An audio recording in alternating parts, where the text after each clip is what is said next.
I've gathered you together in the parlor to go over the set review for Murders at Karlov Manor. Next on Eternal Durdles. Hey, I just want to give a quick shout out to all of our Patreon supporters out there. Thank you to the Durdle Maniacs. If you want to be a Durdle Maniac, go to patreon.com/EternalDurdles and help support the channel. It keeps things going. It keeps things updated. Thanks so much for watching. On with the show. Hello and welcome to Eternal Durdles. I'm your host, Zach Clark, and with me as always, Phil Bleckman. Phil, how's it going, man? Zach, it was me in the top deck in the finals. What? Go again? Oh, wow, my joke doesn't work. It was me with a weapon in a place, Zach. Oh, yeah. And your weapon was the top deck? My weapon was the top deck in a place that I would never, nobody would ever believe that I'm in. That is a real twist. What a plot twist that would be. Yeah. Dude, you ready to talk about some murders? Butler did it. Murders of Karlov, bro? I actually think this set looks sweet. Yeah. The set is fun. At the very least, it has a lot of interesting and like sort of fun mechanics. Certainly, there's some cards we're definitely going to talk about. But yeah, let's talk about. We're just going to go down Mythic Spoiler like we do, and I'm going to turn myself down just a little bit because I feel like I'm a little high. How do I sound now? You sound good to me. I'm not too high? No. Okay. We're just going to go down the top of Mythic Spoiler here and talk about the cards that we think are interesting and may or may not see play in Legacy. We're starting we're going over the full spoiler for the set. So if you click at the top, Murders at Karlov Manor, you'll be able to follow along with us. And of course there'll be cards in between us too. You'll be able to see them. So we're going to start off with Delaney Streetwise Lookout. That is a 2/2 legendary creature human scout for 2 and a white. And it says, creatures you control with power 2 or less cannot be blocked by creatures with power 3 or greater. And if the ability of a creature you control with power 2 or less triggers, that ability triggers an additional time. Phil, do you know where I'm seeing this card? Nowhere. On the EDH tables. I think it'll definitely be on the EDH tables. I think this will be a interesting include into the initiative decks. Why is that? Because it would take the initiative twice, like if you played an initiative creature. Your initiative creature would have to have power 2 or less, correct, of which none correct. do. Doesn't what's the guy? The cavern guy? Caves of Chaos Adventure? Not Chaos Adventure. The one that gets protection from creatures. Isn't that a 2/2? No, it's a 3/4. It's a 3/4. Dude, it's a 4-mana 3/4. Well, they're busted.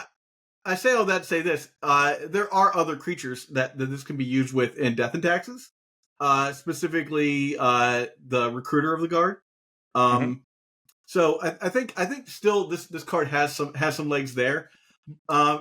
Just being able to double up your creature triggers in a deck that has like sort of a core weenie strategy. I think this has options for legs. I don't think it's like an auto include into any of these decks, especially now that I realize that creature is a 3/4. But there are other creatures that you wouldn't mind getting double triggers on if you're playing a creature heavy strategy, and the unblockable is extra text. That's great. Aside from somebody making something entirely new with this as an addition, like in Espervile or some reboot of an old deck, yeah, I guess this could be a one of in a D&T deck where you can tutor for it to theoretically make part of your team unblockable, or to if you have a ton of resources to double up, like on a Solitude. I know Solitude wouldn't trigger off this. Now that we're thinking about it more, I don't think this is actually going to see anything. Here's the thing, Phil. Let's say you play a Recruiter of the Guard and you get this, right? Yeah.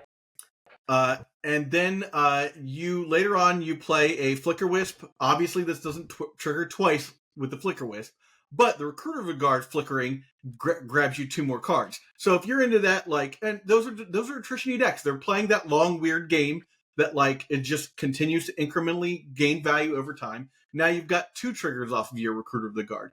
So it lives in that realm. I don't have a home for this yet. And again, it's something I talked about when I was talking with Dula and with Eric, a video that should be coming out before this. about how it's nice sometimes to have people who play decks that aren't the same decks we're playing, because I have no frame of reference for those deck styles unless I talk to those people. So I think this is one where like I'll need the people who play with planes to chime in if this is a card you think might see play. But I don't think it's too out of the realm of possibility. Yeah, I think a 3-mana 2/2 that doesn't do anything on its own is just a really heavy ask. And so I would be surprised if this card showed up. Fair.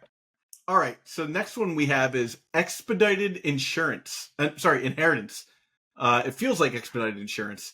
This is 2 red for an enchantment that reads, whenever a creature is dealt damage, its controller may exile that many cards from the top of their library. They may play those cards until the end of turn. Phil, I wish this card was blue or green. Yeah, I think being double pipped in red and the fact that it does nothing when it ETBs. So you not only need a creature, it doesn't do nothing. You can get value out of this. You just have to, you have to do other things. You have to have creatures and attack with them, or have them be blocked, or something like that. I feel like I mean maybe if you play this, it's not like you have to play wait something on one. Yeah, you play something on 1, then you play this on 2, and you attack, and then it effectively makes your creature not get blocked, and then okay, if they ping something off of their Bowmaster, it's just like it's asking for a lot of condition, and I don't know if there's a deck that can play something that depends on a condition that involves your opponent to some extent. Because if you think like, okay, if they block, that's a Punisher mechanic effectively, right? Yeah. Like your opponent gets to choose to block. I mean, granted, like if you want to make your creatures unblockable, but that's not worth a card. You know what I'm saying? So I think if this sees play, correct. there's got to be some sort of like this I think has to be like some sort of combo where essentially like you do something that deals damage, and then you can exile some top cards, and then those cards can somehow convert more damage, and you can flip your deck. Yeah, for me, I was like, man, if this was castable at Infect, it's a card I would play as like a one of. Like you just throw that in there and just be like, block my guy. I'll draw 3 cards. You got to remember too. I think that the other downside is that I like that they are doing symmetrical designs, but this is symmetrical. It's not just you; it's your opponents get to do it too. I'm not blocking your guys, right? But like if I also don't deal damage. If we're just 2 ships, if somebody's playing this card and then we become 2 ships passing in the night, then you're down a card, right? True, unless you do something that converts damage to then flip another card, but that means that you're spending some resource to deal damage. And is that damage affecting you negatively? In which case, you're getting the flip side. You know what I mean? I'm living in a magical Christmas land where this card can be cast in Infect, and then my opponent is not. None of his creatures are being dealt damage by my creatures.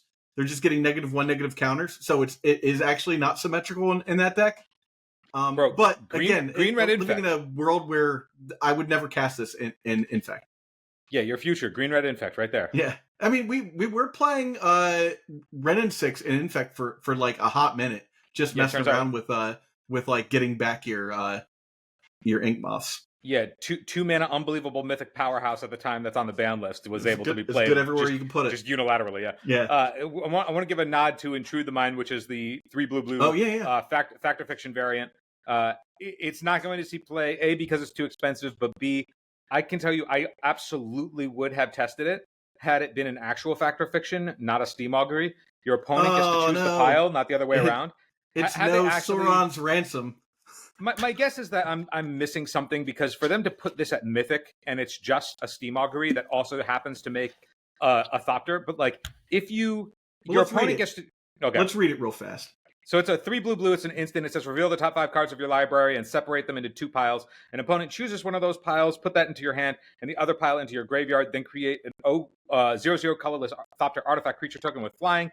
Then put a +1/+1 counter on it for each card put into your graveyard this way. So let's say you flip this, you split it 3-2. Your opponent gives you 2 cards. You make a 3/3 flyer.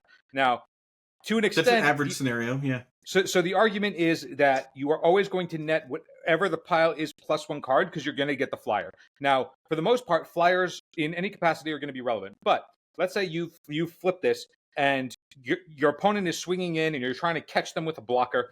They can give you the cards in a position where your blocker is never actually relevant. Maybe it soaks up some damage, but beyond that, it's never actually going to trade in a way that's profitable for you on board. Now, does that mean that you get some cards? Sure. But if you're getting cards in a pile, one, it may not be the tools that you have to separate it, and then they have to give you the tool that matters, right? Yeah. On top of then the extra complication of navigating the body, but the decision is on them. Like, they get to use the information that they have in their hand and on board to dictate which pile to give you, and then if they want to concede some amount of play on board, they can do that. But if you're doing this effect, I feel like you just would go for factor fiction in general to make it a little bit better, right? Yeah, Phil, I just want to just correct you on Steam Augury, because I think Steam Augury is slightly different. You reveal the pile, and then an opponent, you reveal and separate into 2 pile. Opponent chooses one of those piles. So yeah, this is exactly what Steam Augury says. Plus, like, 1 extra blue to do that. So the difference is that factor fiction, your opponent's making the piles. In factor fiction, an is your opponent makes the piles you choose, which means that's the power of that card, and the power of Sauron's Ransom is that your opponent has a chance to screw up. Yeah, because you're hiding information from them, right? Like, you get the information, to play with the most information. Yeah, the classic example was your opponent casts a spell that you need to counter. You cast Factor Fiction and reveal Force of Will plus 4 other cards, and they give you 4 cards because they want their spell to resolve, but you have the Force of Will in your hand anyhow. Take 4 cards, and now you've netted 3 cards off of that. You know, like, that's the like best case scenario back in the day. And so that will never happen with this version unless your opponent really didn't want you to have a 4/4. Yeah, like, there's argument to say, okay, well, it's priced at Mythic. Like, there's got to be there's some extent where the body is actually relevant. In their testing, they were like, this can't be a rare, even though every other version of this has been uncommon or rare since FOF. So, like, if they're pushing this up to Mythic, it's got to be significantly better in some capacity where it's blowing out limited. And I would have been interested to try it if it was clear that the power level was there, but at 5 mana, you're already asking, like, your game end finisher and legacy. Yeah.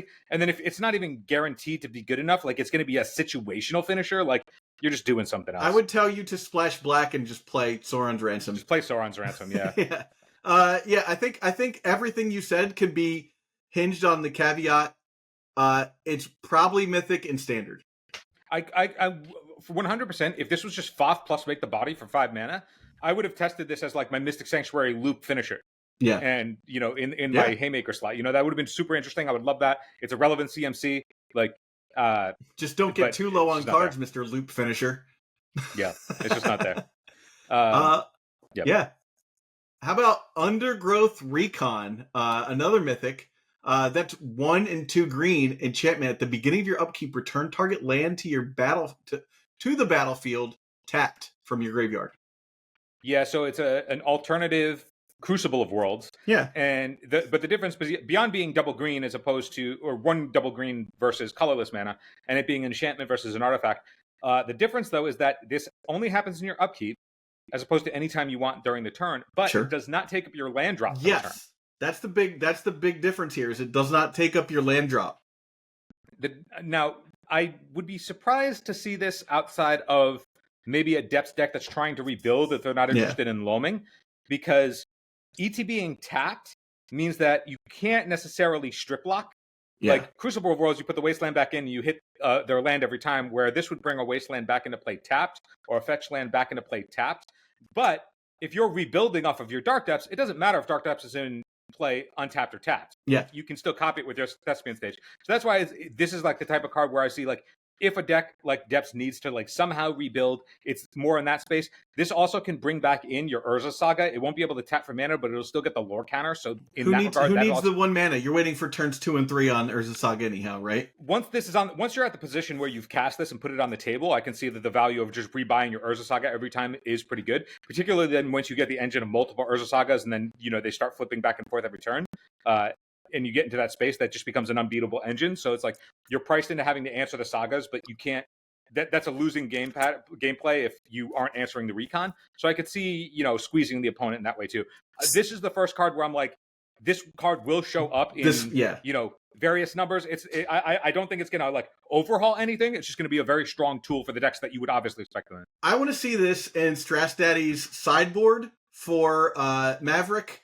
The one that he plays, what's called Enlightened Tutorin.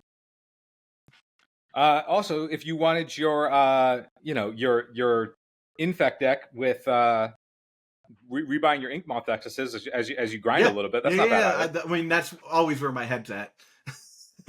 It's like, not bad. What lands am I getting back? It's either Wasteland or it's Inkmoth Nexus. Mm-hmm. Unfortunately, the issue right now with Inkmoth Nexus is not that people are killing them; it's that Pithy Needle exists. Mm-hmm. So next we have we're gonna skip a row. I didn't see anything in the next row. Everything costs 4 or more mana. Some stuff costs 11 mana. Skip a row and go to 10th District Hero. This is a 3/2 for 1 and a white. It's a 2/3. Yeah, sorry, 2/3 for 1 and a white. Human creature. And this is like, what is it? What's that thing called? Spirit guy. It's it's a leveler, whatever that guy is. But basically, so you can pay 1 and a white and collect 2 evidence, and then it becomes a 4/4 with vigilance. Or you can pay 3 if it's already a 4/4 detective with vigilance. And it becomes a legendary creature named Maliva the Stalwart. And it's a 5/5, and it says other creatures you control are indestructible. I don't see it. I mean, I just, again, like, this is the classic meme of does D&T want this? Is your Yoshimaru deck interested in? No, it's not even legendary when it first starts out. It's just 2 mana intensive. A 2 mana 2/3. Okay, it dies to literally everything. It's like those stats are just not within range of dodging any of the removal in the format. So that's irrelevant. And effectively, that means that you're paying 4 mana. You're paying over the course of turns and installments. Are you paying 2 4 and 2 mana white. though, or are you vialing this in and having 2 mana open? Okay, but so you vial this in on 2, and then you have to collect evidence 2, which means that you have to have something in your graveyard. So if you went turn 1 Plains Vial, and then untap, play a second mana, and then put this into play, you can't actually level it up because you don't have anything in your graveyard. So you would need to subsidize your deck with some amount of fetches, which I guess the black-white version is doing. But what are you even cutting for this? What your 4/4 with vigilance? What is that helping you against? It's on the ground. It doesn't do anything. Idea. And then base power and toughness 5/5, and then other creatures you control have indestructible. Okay, snuff this thing out, kill your other shit, or Stores the Plowshares this thing, get rid of it, and you spent all this mana and used all these resources. Dies to removal. But it dies to removal in a way that it doesn't actually generate any value for you. Yeah. And if anything, it's eating away at a resource that you could otherwise use in your graveyard. So I don't know, man. I just don't think this is it. Yeah, I mean, again, like I said, this falls under the meme of does D&T want this? I don't know. I don't play D&T. I just don't think so. A 2/3 isn't recruiterable. I just don't see it. Yeah. Eternal Durdles is proud to be sponsored by Moxfield. Moxfield is the best Magic the Gathering deck building website on the internet. You can create, share, and find decks from Commander to Legacy and even fan-supported formats like Pre-Modern and Old School. You can see all of our decks on our Moxfield. Follow the links below to stay tuned. Speaking of recruiterable, how about Doorkeeper Thrall, a flying thrall creature with flash for 1 and a white that is a 1/2 that reads artifacts and creatures entering the battlefield don't cause abilities to trigger. This will show up in exactly the sideboard slot that you expected to show up in. I'll obviously give this one a shot. I think flash is a big deal because you get to play a little bit of a fish game. Yeah. Artifact and creatures entering the battlefield don't cause abilities to trigger, which means that stuff like it can turn off Kappa Cannoneer and stuff like that to make it so that it's not unblockable. That damn Coveted Jewel deck. The Coveted Jewel deck, it won't turn your patch. The patchworks are on ETB, not on cast, so that won't trigger at any point. This thing just turned obviously being good against initiative is valuable. That's an interesting point. It doesn't just stop artifact abilities that enter the battlefield, but also them entering the battlefield on top of that doesn't trigger. For patchwork. If they ETB to cause something to trigger, it just doesn't do it. So this thing also have. I'm sure there's a lot of corner case scenarios that we're also not thinking of that this also would play a role in. But this is the first time we've had this effect 2 mana on a flash threat. So even though it's a 1/2, it's not a clock, but it's going to do something similar that the containment priest space is going to do, and it'll show up in and out of sideboards as needed. And you can recruit the guard for it too. There you go. I want to go back up to Reenact the Crime, which is 1 blue instant. It says exile target non-land card in a graveyard that was put there from anywhere this turn. Copy it. You may cast that card without paying its mana cost. Oh, you get nasty. There's a couple of things, right? Okay, triple blue, maybe that's a difficult thing. 4 mana is obviously a difficult thing. But it's exile target non-land card in a graveyard that was put there from anywhere. That's not just your graveyard. You can target your opponent's stuff. and all it cares about is non-land cards. So instant sorceries, anything. It's not just creatures or lands or whatever. But they're anywhere this turn. This turn. So you can if you mill something, if your opponent surveils something. I mean, like 4 mana is a lot, but there's also the space that you could move this into being copies of additional copies of whatever your combo piece is. I mean, I could see a world where somebody just has like, you do something for 0 mana and you mill it, and then you get the value off of this thing. Like, I'm just gonna say it, Phil, because everyone's gonna ask, Phil, is this better than Cryptic Command? Wouldn't you rather just play Cryptic Command? No, because this can do something. The Cryptic Command is flexible, but this is going to do something over the top powerful. So hopefully, I mean, it's an instant, and if obviously the thing I imagine people will go to first is something like Omni Show, where this being an instant speed thing, it's like you can put. You could conceivably like get a Reanimator deck with this. Like they're like, I'll put a Trex into my graveyard, and you're like, cool, I'll cast it next turn. Yeah, well, you would have to cast it the turn that it went into the graveyard. I think the thing that's barring this is that it's 4 mana. Like 1 blue. Okay, sure, whatever. But like 4 mana is just a lot of mana. It's a lot to keep up. But the fact that this card is it is keying you to do something that is objectively busted. What that actually looks like, I don't know, but I could see it in a world of like, I don't know, man. Like High Tide could do some crazy shenanigans, right? Like, and this is merchant scrollable. And it's like if you're high tiding off, and then you can copy literally anything that you've done that turn, because it doesn't care about going there immediately. It's any time during the turn. So you could be going off and then tutor for this, and then copy something in your graveyard to like untap or find a flexible thing. Like I don't know. I think maybe there's something to be had. Then we have. Oh, let me add that in there. So then we have Forensic Gadgeteer. Could you read that one, Phil? Yeah, Forensic Gadgeteer. Let me just find it real quick. Forensic Gadgeteer for 2 and away. Whenever you cast an artifact spell, investigate, so a little psi type action.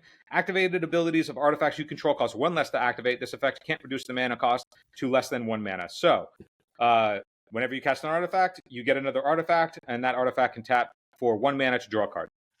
So it's a 2/3. Obviously, 2/3. Where I'm seeing this at is the mana cost just kind of behooves itself to be like a card that you could slot into 8 cast. Is it the best card to slot in 8 cast? I don't think so. Another blue card that does the stuff with artifacts. Like who knew? I mean, I think Psi is just going to be better in this space. It doesn't die to bolt, and 1/1 flyers are usually better in the role that Psi is filling than the card advantage side. Like Emery is usually. We do be drawing cards anyhow. You be drawing a lot of cards. Like maybe this is in the space where you play this as opposed to one of the 8 cast effects, because this works with baubles in a way that's more advantageous. But it is another 3 mana spell, so like it's tough, and it's not an artifact itself.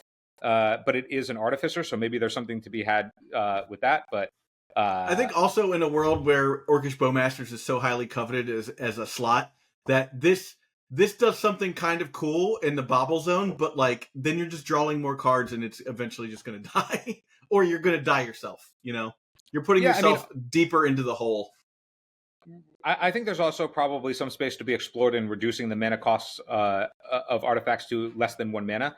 I mean, there was a time when Retrofitter Foundry was used in the 8 cast decks, and literally cutting the mana in half for a tutorable thing like that. Same thing with Currency Converter. You can loot for 1 that can then, if you exile a land that generates mana on the artifact, or just fast 2/2s. So I think the discount is probably where the sleeping the powerful part of this card actually is. But I mean, if it shows up, it'll show up, but it's not going to do.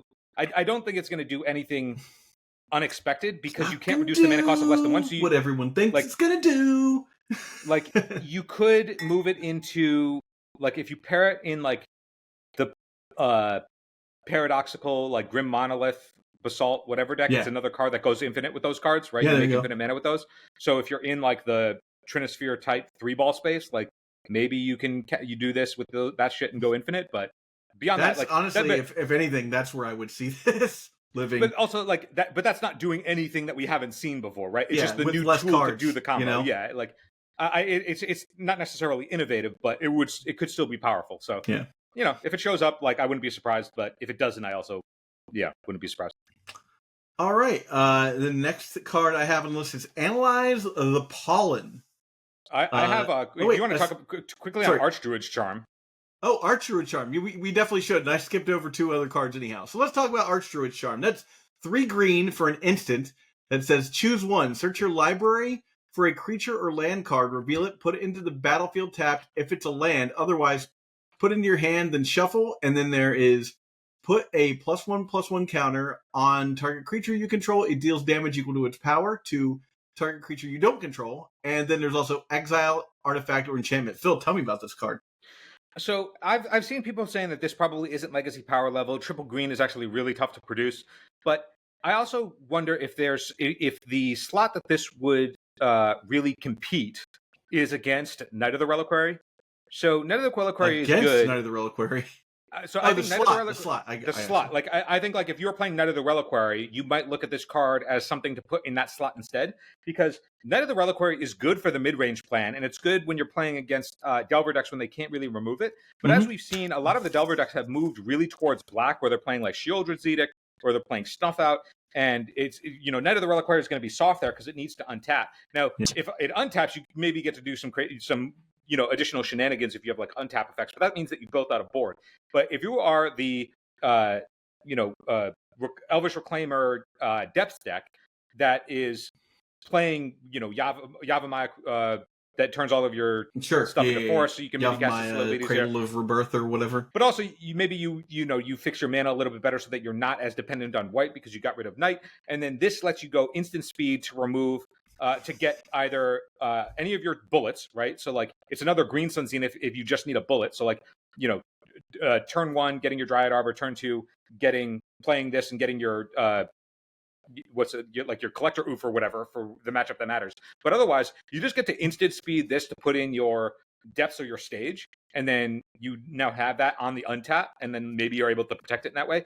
You can do a little bit more trickiness with that. Also, like being able to exile target artifact, just incidentally having a disenchant in your deck, and it's also exile, which is a big deal. That means that you can deal with like the One Ring and stuff. But then also in ways where like if you were playing Knight, you're getting a big threat. If you're playing, your 1 mana 3/4 in your Elvish Reclaimer, and then this gets to put a +1/+1 counter and then fight an opposing thing. I think this is the card that's interesting for those kinds of decks because there's a lot of implications about what it could be doing in the 3-drop slot, which I think is directly competing with Knight of the Reliquary. I think the difference though is how much of those decks are playing with Green Sun Zenith. Well, if they're playing with Green Sun Zenith, then it's like also maybe it's like instead of playing 4 Knight, maybe you're playing 1 or 2 Knight and then some number of this. Yeah. I could see a world where like that. It also depends on like how many Legolas's Quick Reflexes are you playing in that space, because if you were playing leverage your dudes. Like if you were playing Knight of the Reliquary as effectively under the crop rotation because you just want to be playing 12 crop rotations in your green-white depth deck, this is just a faster version of what the Knight is doing, right? Sure. Like obviously you're playing Reclaimer, obviously you're playing crop rotation, those are the cheap versions. But then if you're playing Green Sun to get your Knight to then tutor for the land that you need, that's a step removed. This just cuts that in half. Now granted, you need to have it's a rampant growth, Yeah, and now to be fair, you need to have triple green, which isn't necessarily the easiest to ask. Sure. If you're playing, what you call it, if you're playing, stage and depths and Sajiri step and a bunch of other stuff. But like if you're already playing 1 to 2 Yavamayas, like maybe this isn't as big of an ask. Now I'm not saying this could necessarily overhaul, going 0 Knights all 4 on the on this, but I saw that a lot of people were high on this initially and then sort of were priced out. They were like, this is not legacy power level. But I think if this is 3 mana instant speed, untap, kill you, I think that's way more appealing than we think. It would just need to adjust the mana. Yeah, you're going to have to mess with your mana base some. But also this condensing to sideboard slots, because it being an exile disenchant in your main deck that you have access to is also really cool. So I could see that people are going, if we can condense our sideboard too to get more bullets, that this then can lend itself to, because in addition to being additional crop rotation, this also is your instant speed Bajuka Bog if you need it. This is your instant speed, really whatever the same package that you have for crop rotation. Yeah, exactly. You theoretically have this too. Package, so. Yeah. All right. Well, let's talk about Assemble the Players. I recall you talking about this when it was first spoiled. Assemble the Players is an enchantment for 1 and a white. It says you may look at the top card of your library at any time. Once each turn, you may cast a creature card with power 2 or less from the top of your library. Yeah, I think that this is the everything that if you were to look at, I don't know, like your old the first place that my head went actually was I was trying to think of like good flash creatures, and so of course you go to Snapcaster Mage, but Snapcaster Mage plus a bit like is a creature, and then this is an enchantment. You're really asking a lot of the slots for your instant and sorceries. But in a space that maybe I like this a little bit more is, I've seen a world where people are trying to explore the like Flame of Honor, spell stutter sprite fairy space. And so, being able to play fairies off the top of this at instant speed is kind of hot. I don't know. I mean, I think really where this is going to go is just like as another grindy card in your actual white creature decks, or your black white creature decks. Maybe it's a sideboard card as like your one or two of there. Once per turn means that you're gated, so you're not going to be able to combo. But if you have two of these in play, each one of them will let you go off with one apiece. It's not. And hey, you can cast your Doorkeeper Thrall on your opponent's turn. Cast your Doorkeeper Thrall on your opponent's turn. I mean, also having the information, like as somebody who plays with a lot of cards that let you look at the top card of your deck anytime, having that information is really valuable. Like it really levels up the power of your fetch lands. It turns them effectively into scries. There's a bunch of cards that can care about the top of your library. I mean, this is the cheapest version of look at the top card of your deck anytime we've ever had, other than Telepathy, reality chip. And reality chip was it was a 1/4, it was an 0/4 creature that you had to pay 3 to equip to another creature before you could get the thing off the top, where this is just like play this, and then if you happen to have a creature on top of your deck, you just get to have it. And if you're doing something proactive, which a lot of the white creature weenie deck creature decks do anyway, you play this on 2, and I don't know, I kind of like this in the space. I think Aether Vial is kind of meh, and I would look at this. I get that it's a 2-drop, not a 1-drop, but like if you draw this late game, it's not going to be the slow dead card that Aether Vial is. Yeah. But I also have an aversion to Aether Vial because the one time that I've tried to play Aether Vial decks, I kept my opening 7 and then drew Aether Vial on my turn 2, and no good. It was in that moment that I knew I was like, I'm never doing this again. But if that Aether Vial had been an Assemble the Players, then now we're talking. Yeah. All right. Next on the list is Analyze the Pollen. 1 green for a sorcery that reads, as an additional cost to cast this spell, you may collect Evidence 8. Search your library for a basic land card. If evidence was collected, instead search your library for a creature or land card, reveal that, put it into your hand, and shuffle. As if the land cyclers weren't powerful enablers enough. So between I'm interested in this card because occasionally you're going to be in a situation, specifically with Infect, right? You've bottomed out, you've cast, you've tried to get there. Your opponent killed a bunch of your stuff, and Invigorate costs 3 mana. You might actually have the amount of mana to collect that evidence. I don't think that this is a card I would like front line in that deck. It interesting to me because it's an effect for that mana cost that's kind of like, but just for putting a basic land into your hand, I'm not that interested.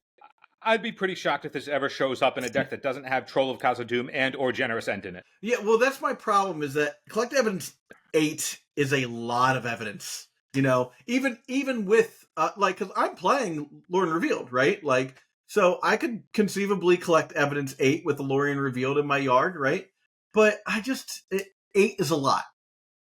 8 is a lot. Now, the fastest that you're going to get here is, turn 1, cycle your land cycler, turn 2, put something else into the yard, and then collect evidence somehow for 8. But also, I don't necessarily think this has to be your turn 1 or turn 2 play. It's a tutor, so it can get the bullet that you need when you need it later on in the game. Now, you at some point you do need to turbo some amount of that, but I assume that some people are gonna go like excuse me. Some people are going to go into the Troll of Khazad-dûm Street Wraith space and then just turn this on as an additional tutor for whatever bullet you need. Like, between Street Wraith and Troll of Khazad-dûm, where they're both in the Death Shadow deck, like this being your Death Shadows 5 through 8 is kind of hot in that capacity.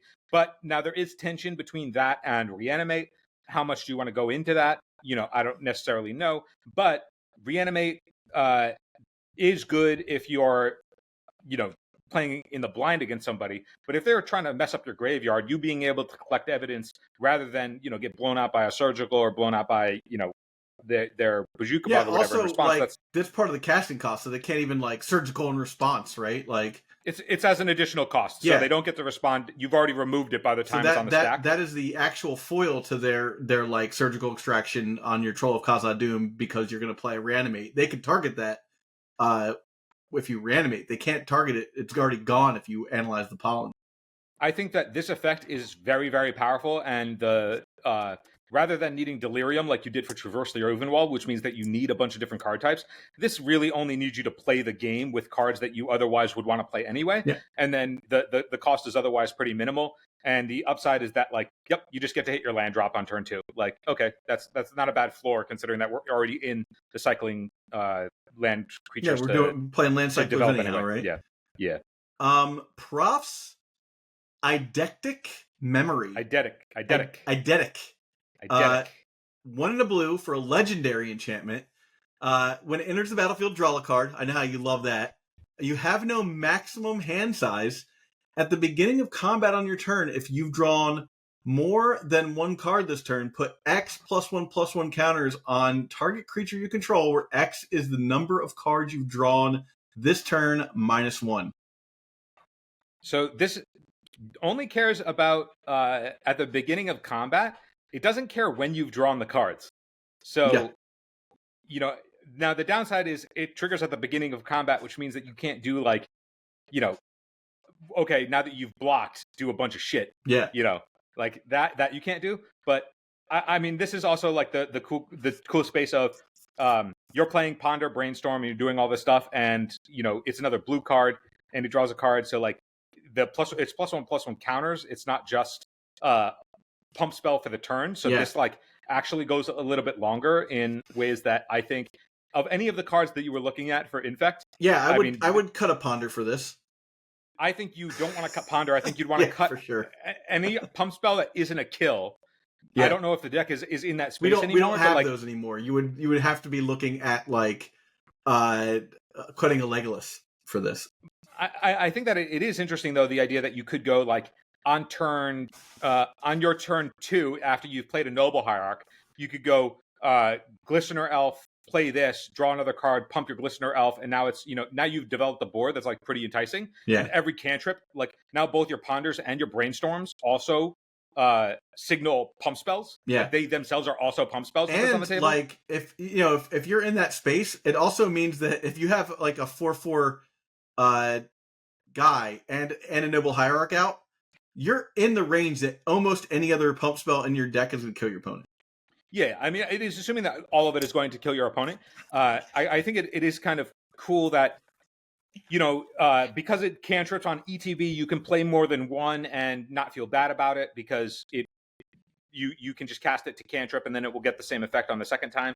I don't know. I mean, Infect seems like the most logical place for this, but... Yeah.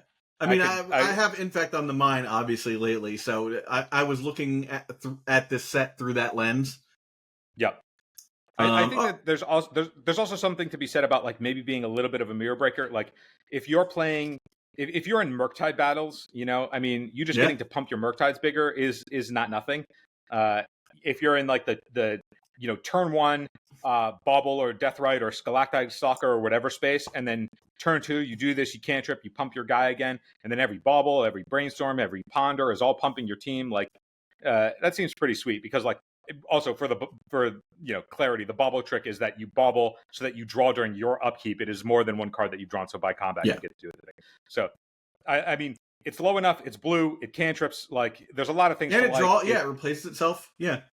I mean, it's the one that feels unassuming, but so far of all the cards we've talked about, other than the Recon, the Crucible worlds, this one seems the closest, to be honest. Yeah. All right. Vengeful Tracker. This is a 2/2 for 1 in a red. Human detective. Whenever an opponent sacrifices an artifact, Vengeful Tracker deals 2 damage to them. Hold on, I'm looking for it. It's uncommon. It's under knife. It's under knife. I remember reading this. Yeah, Vengeful Tracker 1 in a red.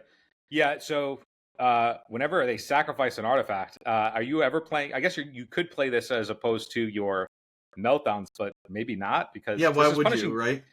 It's interesting for cards like this that punish the baubles. It's like the baubles are already on the board by the time this hits play. You know, I mean, Yeah. you're 2/2 for 2. That's like, you know, incidentally shocking them, but like they kind of get to control when that happens, unless you make them sacrifice it. Like, I think again, it's like whenever your opponent sacrifices, if there was a combo deck that like needed to go off and it posed it, but otherwise, Yeah, and it's not green, so you can't just like fish it out with Green Suns. I think that's this thing's biggest deterring factor. Yeah. You know, like it's not I think you're just tutorable. meltdowning, right? Yeah. Yeah. I don't see it with this one. Yeah. I do want to go back up to Steamcore Scholar though. Steamcore Scholar. All right. Yeah, let's talk about Steamcore Scholar. It's 2 and a blue for a flying vigilant 2/2, and when it enters the battlefield, you draw 2 cards. Then you discard 2 cards unless you discard an instant or sorcery, or a creature with flying. So there's a lot of caveats to be able to just go up a card plus get a 2/2 vigilant flyer. 3 mana, probably too much. Is it interesting though? Like, I mean, it's an ETB effect. Like, it is pretty close to a Mole Drifter that also has vigilance. And it's like, a weird detective. And it's a weird detective. So, I mean, it's not doing anything that you wouldn't think it's doing, but it's got a lot of boosty stats that, you know, just being able to filter a bunch of cards off the top of your deck and then into your graveyard or go up resources. I think there's a lot to like about this card. I think it might be priced out, but I kind of like it. This is a good spot to stop and talk about the set's identity as a set, because you know I think I hit you and Nate up about, like, I was like, yo, Scooby-Doo Secret Lair when, and then you just point out there are a bunch of Scooby-Doo like type cards in this set, and there's all these, like, you know, nods to, like, there's a Columbo card. Is there an Angela Lansbury card in this set? I have no idea. Yeah, I guess we have to find out if there's a Murder She Wrote card in this set. You know, maybe a Dragnet card. But you know, I dig that. That, you know, there's some try there. But I did say to you and Nate, like, who is this for? Oh, it's for me. It's for me. You're into this. You're an Agatha Christie stan? Dude, the weird detective here that I get to flip some cards. I mean, yes, I absolutely want to cast this and then put my Terminus or my... Oh, no, I'm saying the set itself, not just that one card. Oh. Like, yeah, who is this set for? Dude, it's for all of us. It's for all of us clue stands. I love Columbo. I like Columbo a lot. I will watch Murder, She Wrote if I just feel like I need to put something on. You know, I'm a big Kolchak fan. No Kolchak in here, I feel like. But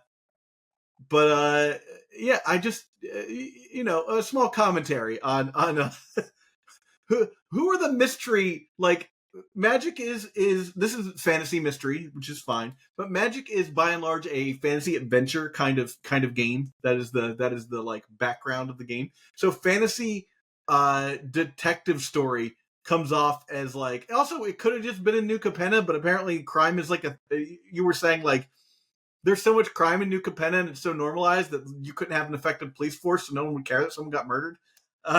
Just the wildest take. Mark Rosewater said that New Capenna was not the option because there isn't actually a law enforcement. There isn't law enforcement on New Capenna. Just wild. The way that there is. Like, it just feels like the kind of thing where you have a noir story. You're like, it was a rainy night and then she walked in. She was all leg. You know, something, you know, like that kind of, you know, like weird, very gritty noir detective story. And that's just like, yeah, no, not there. I will say that for what it's worth for this set, I do much prefer the sets that are, you know, here is a problem that is contained on the world, opposed to as opposed to like the last several stories that we've had have been existential threats to the multiverse. So the Phyrexians are invading. It's the end of the multiverse. Nicol Bolas is destroying everything. It's the end of the multiverse. The Eldrazi are consuming everything. It's the end of the multiverse. And the problem with those things is that, like, the game has to continue. Yeah, so you know that it can't be the stakes are this high. It can't be the end of the multiverse if you know that the game has to continue. It's funny. It's funny you mentioned that, because when the stakes are that high, the only option is for the good guys to win. Right? Which means that there's no drama whatsoever because you know the outcome. Because you would think it'd be the other way. The drama is intense, but it's like, no, it's like every time Superman fights somebody, you're like, yeah, Superman's going to win.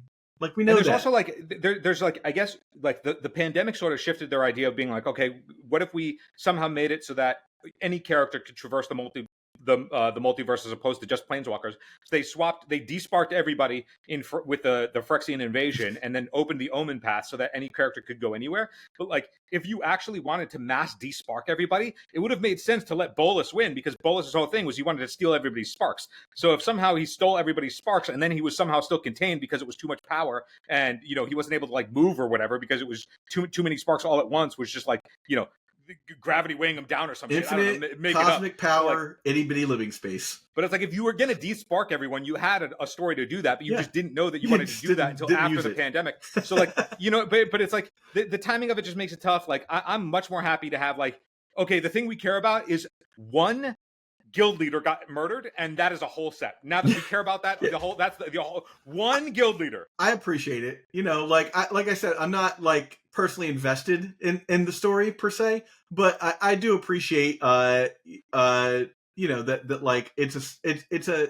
grokkable story instead of like everything counts. Like I think one-off like stories can happen in Magic the Gathering without them being centered around a planeswalker. Like that's that's what we've learned here. And this one being, centered around, for anybody who doesn't know, I'm going to give you a little bit of spoilers. So what we know so far is that Tristani was the character that ended up murdering Zagana, the prime speaker of the Simic Combine. And it was the middle head of Tristani that used mind control Pollen on Atrata, the Dimir vampire, to murder prime speaker Zagana, because it was found out that Zagana was experimenting with Phyrexian oil after the invasion, and that's messing with nature, and that's exactly what the Selesnya doesn't want. No. Tristani was like, I'm going to take everything into my own hands, but that's not where the story ends. There's more, because Kellen has to go do something, and then we're going to find out that it has something to do with the Wild West set with the villains eventually, and right? Like. he's got to touch every color. So far, he's touched every color except black. Yeah. But and he doesn't have necessarily a color identity. But once we get to the villain set, there's it's going to expand. We know that in the art that Rakdos goes to that plane to like mess with those villains, and it's probably it's supposedly because whoever the villain that we were supposed to care about in that Wild West set had framed Rakdos as the murderer that ended up being Tristani. So we'll see. There's a lot more to come. Who cares about? I'm excited for the Disney Wild West Magic the Gathering set. Yo, my boy Jason. You know my boy Jace, the Mind Sculptor, in a fire designed upgrade where he doesn't just die to everything, is going to get put in that set, and I'm very excited. I'm calling it right now, Phil. I'm calling it right now. Fievel goes West Nod in Thunder Junction. Oh, dude, there's going to be so many cards that just give us the nod of approval. Yeah. After yeah, oh yeah. All right, on to Call a Surprise Witness. Return target card. It's going to be great when people are looking at this and they're like, wow, they spent a lot of time talking about Vengeful Tracker and Steamcore Stalker, but they were just BSing about the set. If you'd like to skip over Call a Surprise Witness, Helping Hand was spoiled last set for half the mana. This won't see play. Yeah. Okay, fine. There we go. Now, another card that won't see play, but we definitely should talk about for a second, is Living Conundrum, which is 4 and a blue. It's a 5 mana 2/5 with hexproof that says if you draw a card while your library has no cards in it, you skip that draw, and then as long as there are no cards in your library, it has base power and toughness 10/10 with flying and vigilance. My dude, speak to me as the guy who wants to draw his deck to win a game. This is it. But you would just play, instead you just play Thassa's Oracle. I feel like Doomsday should play this as like a as like a contingency plan for if somebody figures out a way to stop them. They're just all right, well, I'll just put this into play. Yeah, your 5 mana contingency plan. Absolutely. Let's go. With hexproof. With hexproof, wow. All right, so I've got Pick Your Poison. That's way down here, right? Pick Your Poison. Yeah, Pick Your Poison is a green sorcery that says choose one. Each opponent sacrifices an artifact, each opponent sacrifices an enchantment, or each opponent sacrifices a creature with flying. That's a lot of text. It does a lot of things. It is obviously going to show up in some amount of space for that sideboard slot, maybe a main board slot if you're metagaming and think you're onto something, because every deck is playing one of those things, whether you're the Urza Saga, Ancient Tomb, Chalice of the Void deck, or you are a Beanstalk, mid-range Sultai, or Control deck, or you are a creature with flying, which means that you're Delver, DRC, or Murktide Region. There is a lot to like about this card, hitting a wide swath of the format. Now, is it going to do it reliably? Maybe, maybe not. But for 1 mana, not too bad. This card will see play. And that does it for the monocolored cards for this set. We're going to go all the way down to the multicolored cards. And I'll start off with... Bro, you're just going to skip over Deduce? Deduce. Oh, Deduce. My God. Draw a card, investigate for 2 mana. It's 1 in a blue instant. It's an upgraded think twice, and you best believe I'm going to test it. It's not going to do anything good, and then we're going to move on. Okay, going upgraded. to the I guess it just costs 1 less to draw another card. It sure does. And Rag the Quake Mole. No, we're not talking about this card. Why not? Because this card is... Fuck this card, dude. Do you want to know the problem? Okay, so it's 2 red green. It's a legendary creature, mole god, whatever. It's an 8/4, and it says when it becomes blocked, untap each creature you control. After this combat, there's an additional combat phase, and then for 3, 2 red, 2 green, so 7 mana total, it must be blocked each combat if able. You want to know why this card sucks? Because the actual thing that it does is not what it says it does. It's just another one of these cards where they're like, let's template a thing that it tells you it does something, and then in practice, it will never functionally actually ever do that. What this actually reads is this card is unblockable unless it is attacking for lethal. If it is attacking for lethal, you must block it, and then it is still attacking for lethal. So all this is unblockable. That's it. That's all it says. Sure. It says unblockable. I'm fine with that. A 4 mana 8/4 is nothing to sneeze at. Also, it's a 4 mana 8/4 unblockable. You have 2 mana 8/8 flyers in this format. Untap each creature you control. It's not just that one, you know? Yeah, untap each creature. You're not blocking this unless it's attacking for lethal. At no point are you ever... Because if you block and let this thing die, it doesn't matter that you block because it just gets to untap and do it again. Yeah. So there's actually no benefit to ever blocking it. It's just another questing beast that doesn't actually give anybody a choice.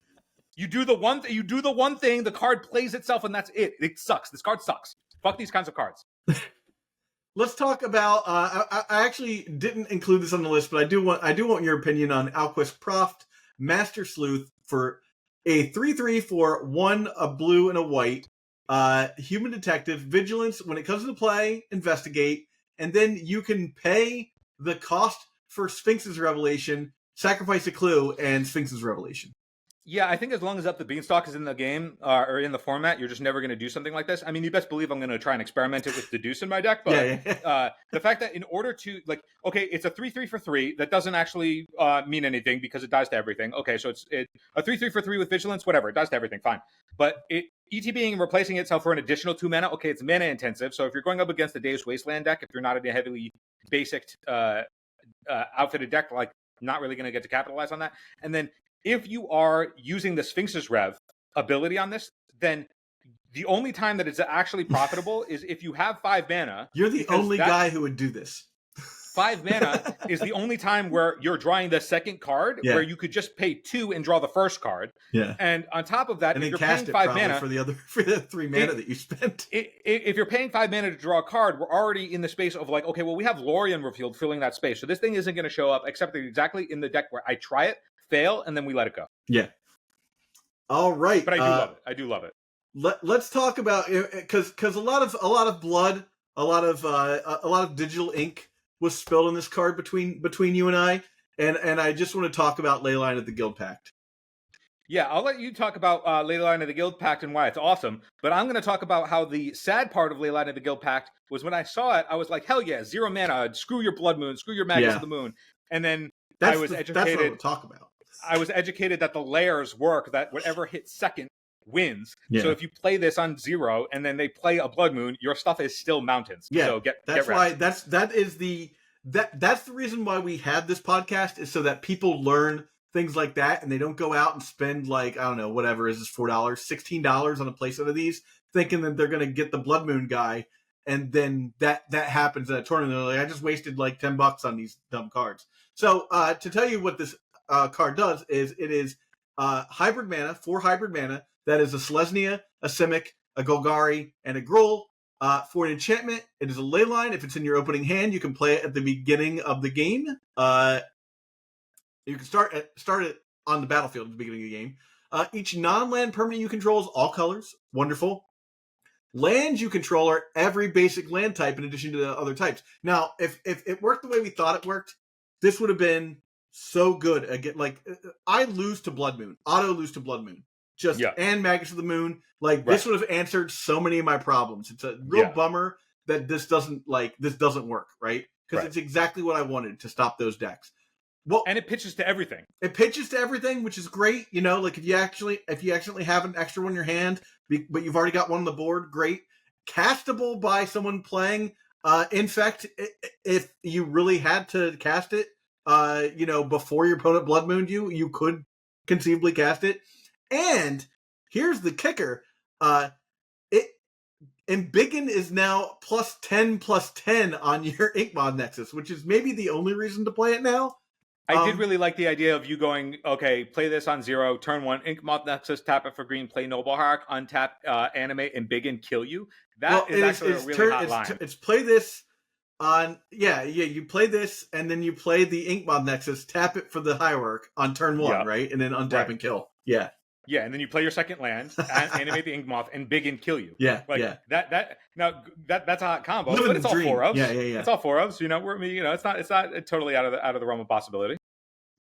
Yeah, would be a blast, and that just adds another turn 2 kill to your deck that has turn 2 kills already. You know, so it could make it's different turn 2 kill cards for sure, but it makes the turn 2 kill possibility slightly more consistent.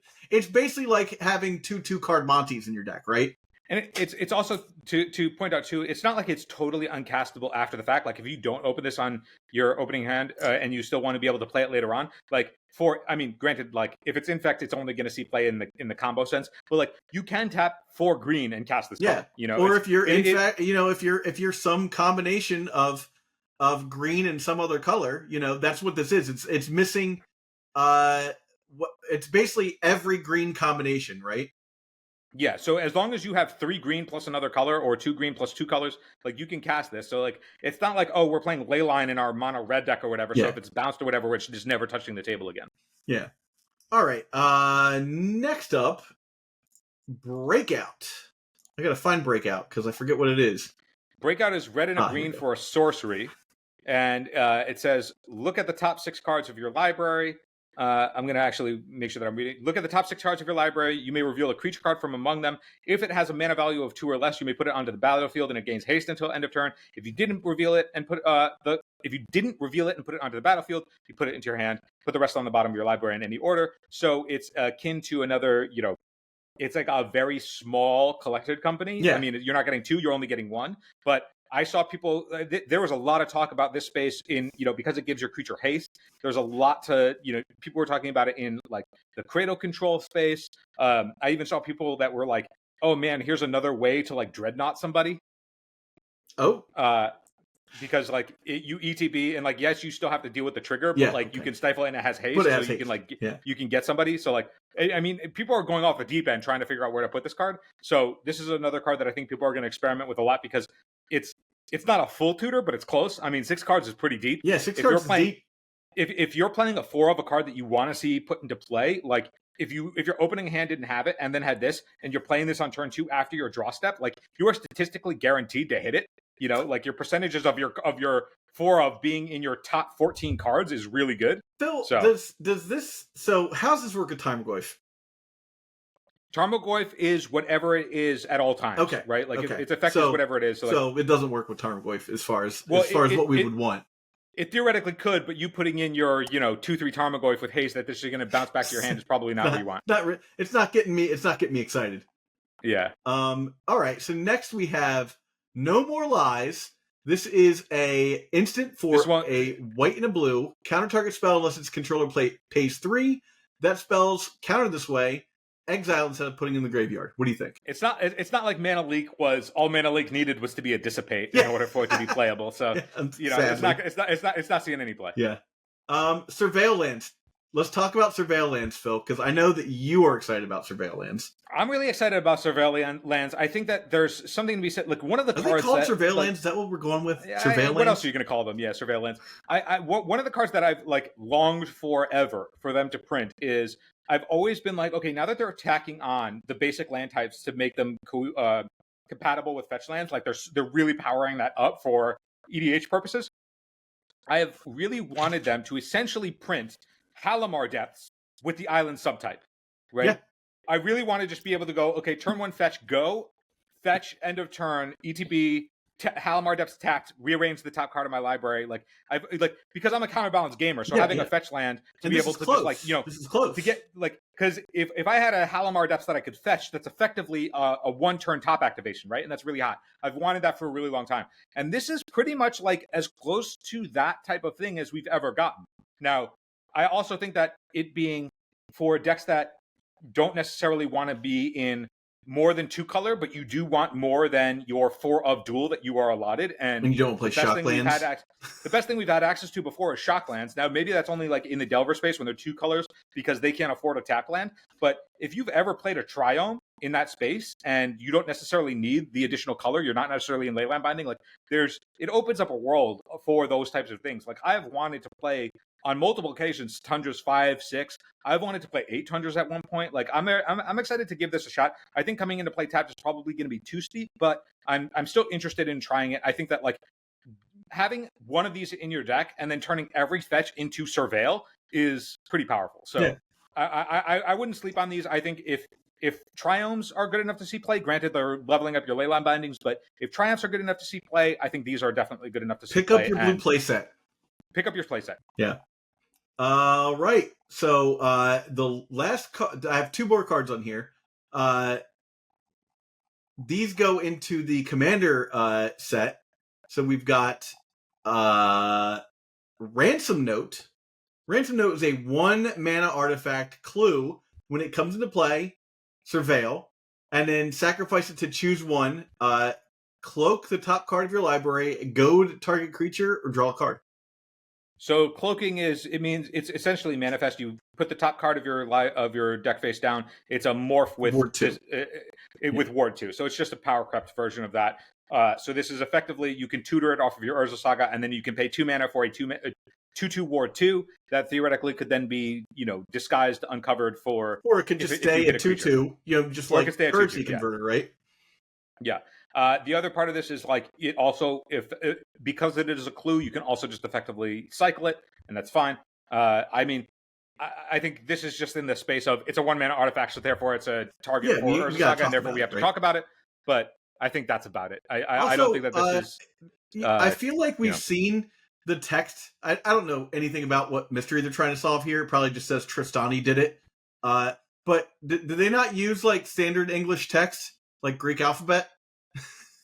I actually have no idea, but people are talking about how this is the same. Like they've been using the same letters on like all of the cards that have letters in them across the set, and so there's probably some kind of thing to like decipher amongst it. Yeah. There was like another artifact. It was like the locket or something where you like, it's a 2 mana ramp, but like it costs a lot of evidence and. It was really pricey or whatever, but it also had those letters, and so people were trying to figure that out. Like Star Wars, where all the numbers are just like a bad looking clock. Yeah, but I don't think this one's going to show up. I think there's just better versions of cards that are doing something like this. I think like maybe if you're in a more aggressive deck and you care about like removing a blocker because it can goad, like that's fine.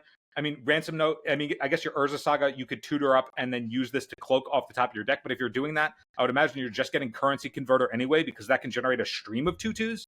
Granted, they're not ward, but like, does that matter as much? Like, I would imagine you'd prefer more bodies than you would prefer. So like, I don't think this is good enough because I think there's just like upgrades to all of the things that it's doing. Options, right? But I mean, I think I would play Currency Converter before I played this, just based on the ability to reuse Currency Converter over and over again. Yeah, the only other thing I can think of is like if this matters, it's because the clue part of it matters. Like clues matter. So, but that's it. Because like, I'd just rather play Candy Trail than this. Right. Exactly. Yeah.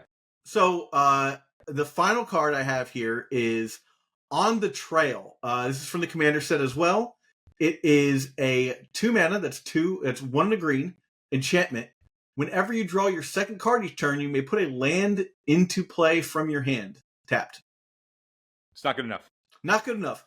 Phil says it's not good enough. I'm just interested in like, is this maybe maybe do we want to play this in Beans? You just don't need it. As like a you don't need one-off? it. Like just like, Beans I drew another land, it's in play. Beanstalk is already drawing your deck. If you wanted this effect, you're just playing an Uro. No, but you're drawing your deck, but you're also like ungating how many cards you can cast based on the amount of mana that you have, right? All of your cards cost 1 and 2 mana. That's fair. I think like this is this not only would need to cantrip, so it's just functionally better explore, yeah. But it doesn't. And Beanstalk exists, and Beanstalk is going to obsolete a lot of enchantments that don't draw a card and then have an insanely powerful effect on top. Yeah. Well, I mean, that's everything that I saw. I didn't see too much. Like, that's like 20 cards. I didn't see a ton of cards in this set, but certainly more than the last set. I didn't see any in the last set that I could really put together. Has anything even been played from the last set, Phil? Have you seen anything on the board from the last set from Ixalan? Not that comes to mind off the top of my head. Though. No. I know people. The thing is, like, I know people are still experimenting with stuff. Sure. It's like, I mean, to be fair, Ixalan came out last month. Like, yeah. It does. It feels wild to say that, but there's still some time to play with those cards before we get these new ones. So. And for what it's worth, it's like, we had that build up to Eternal Weekend, and Eternal Weekend happened, and I feel like everyone has that like post Eternal Weekend hangover. Also because like it's like Christmas time, is happening, and you're just like, okay, like let me just back off for a minute. That's why we haven't had as many episodes as we normally have. It's like we backed up just a little bit to chill, take the break for the new year kind of thing, and get back into it. So I think a lot of people are in that same mode where they're like, I don't need to constantly play Magic and experiment with this new set because I just need a break for a little bit. Yeah. So I think maybe there will be some cards from Ixalan that see play, but I don't know. Ixalan is still being explored with. I do think that there are some cards here to experiment with. I don't see anything that's going to be like obviously game breaking. There's nothing like One Ring or Orcus Bowmasters where it's like, okay, clearly this is obviously objectively broken. Or even we looked at what the heck the Beanstalk set. What was that called? Oh yeah, Eldraine had some bangers too. Yeah, we looked at that set and we were like immediately like plenty of cards jumped out. I've lost to some of those cards, So and I don't get to play as often as Phil does. So the fact that I've lost to some of those cards proves that they're good, right? I know that the younger formats for sure. Everybody is talking about how Mono Green Devotion and like Pioneer is going to be busted because of the Leyline, and stuff like that. But in terms of Legacy, nothing jumps out like really crazy, but I know that there's a bunch of powerful cards that people are excited by. Breakout is one of them. Some of the blue cards are pretty exciting. I think there's maybe some sleepers that we're not necessarily thinking about beyond like the obvious that could spark some new stuff. I think the Eidetic Memory or whatever is a card that like you will be the most gravitated towards. Like I think that's actually going to do a lot. Like in practice, that will do more than we think for those kinds of decks that want to be able to establish bigger boards. And I'm going to try a bunch of like, the blue stuff trying to make miracles happen. So cool. Hi, man. To that end, I wanted to, for anybody else, if you have cards that you think we missed, obviously write those down in the doobly-doo below. Tell us what they are because I need to look at some more cards. And then also I wanted to quick update everybody. So I'm going to be at Chicago, MC Chicago. Phil may or may not be there. I am very unlikely at this point. Very unlikely. Unfortunately. They okayed me. They approved me for a panel with Mark Rosewater titled 30 Years of Magic Comment and Commentary. So if you're at Chicago, 6 o'clock, I think, we'll update times and stuff on Saturday night. Come to wherever that room is, and it'll be me and Mark Rosewater talking about Scry Magazine, Inquest, The Duelist, the dojo. It's gonna be really sweet. It's like awesome. We'll post that up when we get it. But this is a really cool opportunity for us as content creators. So I'm pretty excited about that. And I think it'll be a lot of fun too. It'll be really great.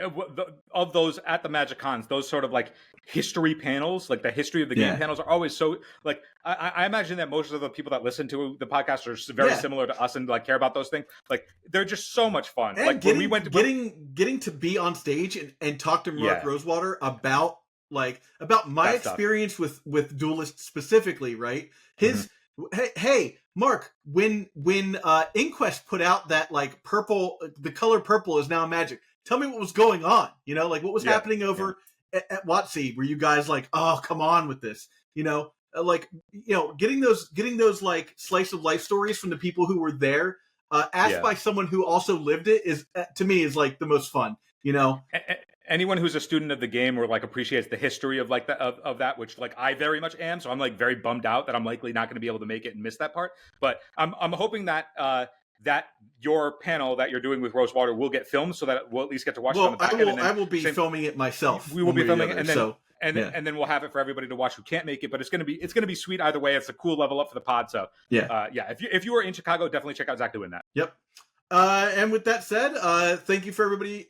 Thank you everyone for watching. Thank you to our patrons over at patreon.com/Eternal Durdles. If you have a chance, go ahead and give $1 or whatever. That would help us out so much.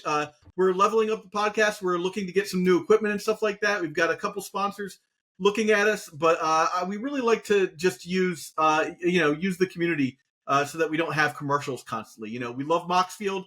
And we'll always hawk Moxfield, but we're looking at other ways to level up our podcast, and sometimes that means that we're going to have to add advertisers and stuff, and we'd rather not do that. We'd rather just have the people watching the cast contribute to the community. So with that said, thank you to everyone who already does that. If you can afford to, we'd appreciate it. And have a great weekend, everybody. For the gift that keeps on giving all year round, join our Patreon at patreon.com/Eternal Durdles. And hey, check out this playlist we got up here with all of our interviews over the last couple of years. Some great people from the Legacy community, some really great guests.